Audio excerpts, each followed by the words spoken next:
రెండవ వ్యక్తి దేవుని మరిచేటువంటి వాడు. దేవుని మరిచాడంటే అర్థం ఏంటంటే, మరిచాడంటే ఇంతకుముందు తెలుస్తానే, ఇంతకుముందు తెలియదనా? మరిచిపోయామంటే అర్థం ఏంటండి, ఆల్రెడీ తెలుసు కానీ ఏం చేశాడు? మర్చిపోయాడు దేవుణ్ణి. దేవుడు ఎవరో తెలుసు, దేవుని ఎలా ఆరాధించాలో తెలుసు, దేవుని ఆరాధిస్తే ఎటువంటి ఆశీర్వాదాలు వస్తాయో తెలుసు, దేవుని ఆరాధించకపోతే ఎటువంటి కీడు వాటిల్లుతుందో కూడా మనిషికి తెలిసినా కదా. ఒక్కోసారి మన చేతిలో ఉన్న మొబైల్ ఆల్రెడీ పెడతాం, అంటే మన చేతిలో మొబైల్ ఆల్రెడీ ఉంది కానీ పెట్టాం కాబట్టి ఇప్పుడు ఏమవుతుందని ఎదుగుతూ ఉంటాం, మర్చిపోయాం. ఎదుగుతున్నామంటే అర్థం ఏంటి? మర్చిపోయాం.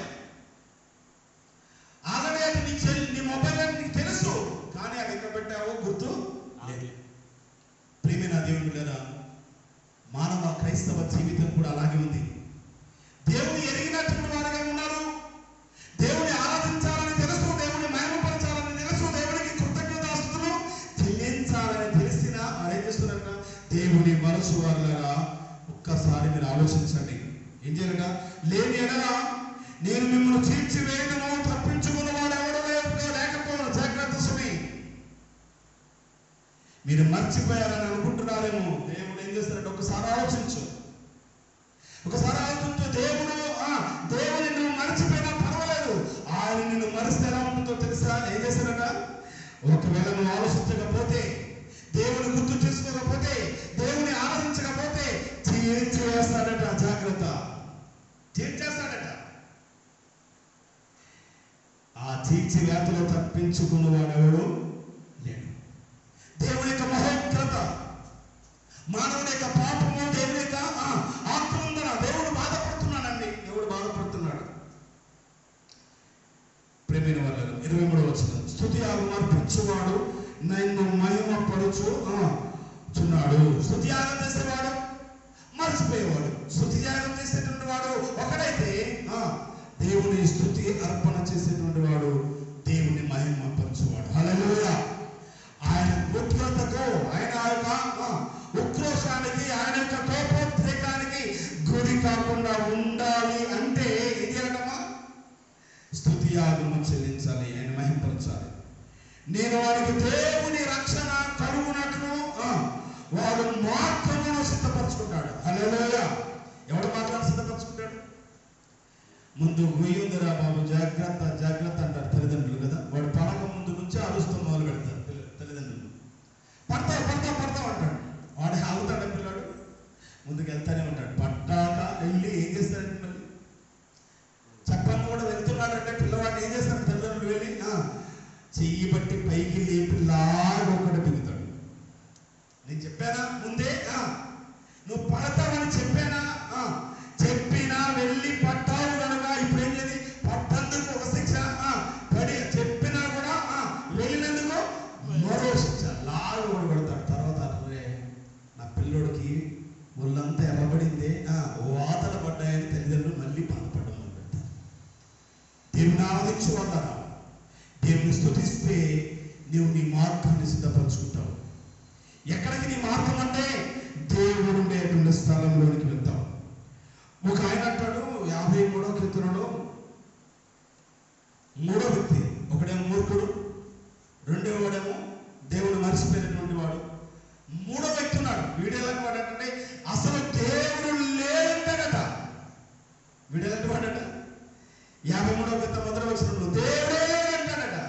వీడెక్కడి నుంచి వచ్చాడట? అసలు దేవుడు లేనటువంటి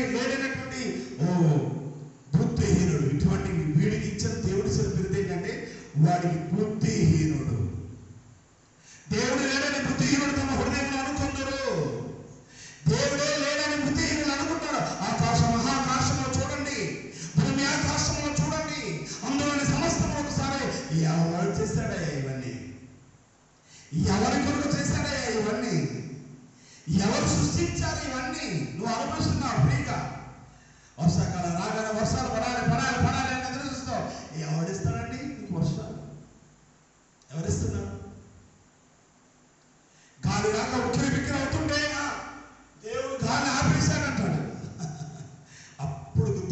దేవుడు కదా. ఎప్పుడు గుర్తుకొస్తాడు? వర్షాలు పడినప్పుడు, గాలిని ఆపేసినప్పుడు, నీకు రోగం పుట్టినప్పుడు అప్పుడు గుర్తుకొస్తాడు. దేవుడా నన్ను కాపాడయ్యా, నన్ను కాపాడతాడు. మాటని కాపాడిన తర్వాత మళ్ళీ దేవుడు మర్చిపోతాడు. మూర్ఖుడుగా మారిపోతాడు. బుద్ధి లేని హీనుడు కదా. దేవుడే లేనంటాడు ఒక్కోసారి. ఓ నా ప్రియ సహోదరి సహోదరులారా, నీ నా జీవితాలు వారందరూ ఎలాంటి వారంటే వారు చెడిపోయిన వారు, అసహ్య కార్యములు చేసేటువంటి వారు. వీరందరూ ఎవరు? దేవుడు లేదని చెప్పేవాడు కానీ, మూర్ఖత్వం కలిగిన వాడు కానీ, దేవుడు మర్చిపోయిన వాడు కానీ, వీళ్ళందరూ ఎవరన్నా చెడిపోయిన వారు. మనకి కన్నులకు రమ్యంగా కనబడేటువంటి ఆపిల్లో లేకపోతే నారింజో బత్తాయో ఏదో తెచ్చుకుంటాం, ఇంటికి అరటి పండు తెచ్చుకుంటాం. పైన బాగానే ఉంటుంది, లోపల కోసిన తర్వాత ఏమవుతుందండి? లోపలంతా ఏమవుతుంది? పాడైపోయి ఉంటుంది. పైకి పటారంగా ఉన్నాం, అలంకారప్రాయంగా ఉన్నాం, సైజుకు మాత్రం ఏం తక్కువ లేదు కదా. సైజుకి ఏం తక్కువ లేదు. కానీ దేవుని లేడని మన మూర్ఖత్వం వలన వచ్చే దుర్వాసన దేవునికి అసహ్యంగా శ్రమిస్తుందట, అసహ్యం పుట్టిస్తుంది. దేవుడు మర్చిపోయిన వారిగా ఉంటున్నామా, దేవుడి మహోగ్రతకు లోనవుతావు, చీల్చివేస్తారట ఆయన.